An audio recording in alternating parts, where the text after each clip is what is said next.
ఎంతో మంది త్యాగమూర్తుల అడుగుజాడల్లో నడిచి మనమందరం కూడా ఎంతో క్రమశిక్షణగా మన తల్లిదండ్రులకి, మన గురువులకి, మన స్కూల్కి, మన గ్రామానికి, మన నియోజకవర్గానికి, మన జిల్లాకి మంచి పేరు తీసుకొస్తారని చెప్పి మీ అందరికీ కూడా మనస్ఫూర్తిగా తెలియజేస్తూ, నాకు ఇంతటి చక్కటి అవకాశాన్ని కల్పించినటువంటి మన స్కూల్ సిబ్బంది అందరికీ కూడా హృదయపూర్వక ధన్యవాదాలు, పాదావందనం చేస్తూ మీరందరూ కూడా యువతులందరినీ కూడా మంచి విద్యా విధానాల్లో, నడవడికలో క్రమశిక్షణతో ముందుకు నడిపిస్తారని చెప్పి చేతులు జోడించి నమస్కరించి మనస్ఫూర్తిగా తెలియజేస్తా ఉన్నా. జై. మన నినాదం, మన దేశభక్తి వందే మాతరం. ఆ వందే మాతరంతో ఎంతో మంది త్యాగాలు చేసి మనం ఈరోజు స్వేచ్ఛ స్వతంత్రాలతో ఈ యొక్క జాతీయ జెండాని ఎగరవేసుకున్నామంటే వాళ్ళందరి యొక్క ప్రాణ త్యాగమే.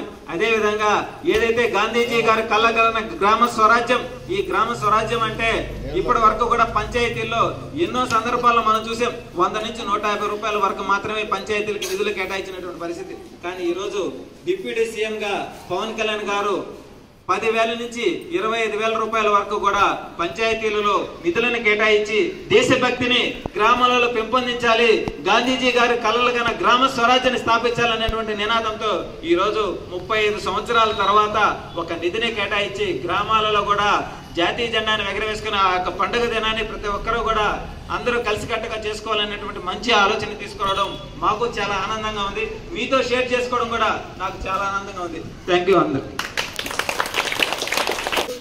టీపీగూడూరు మండల జనసేన పార్టీ ప్రధాన కార్యదర్శి అయినటువంటి నడమాల రవికుమార్ గారు, మీకు అవకాశం ఉన్నంత వరకు ఉపయోగించుకొని మంచి గేయాలని, మంచి పాటల్ని నేర్చుకుంటారని ఆశిస్తూ, ఇప్పుడు మన పిల్లలకి జనసేన సర్వేపల్లి వారి ద్వారా పిల్లలకి నోట్స్లు అలాగే పెన్స్ వాళ్ళు అందించడానికి తెచ్చున్నారు.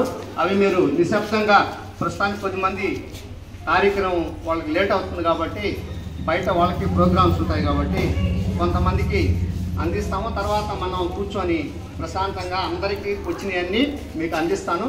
నిశ్శబ్దంగా కొంతమంది ప్రస్తుతానికి తీసుకోండి. తర్వాత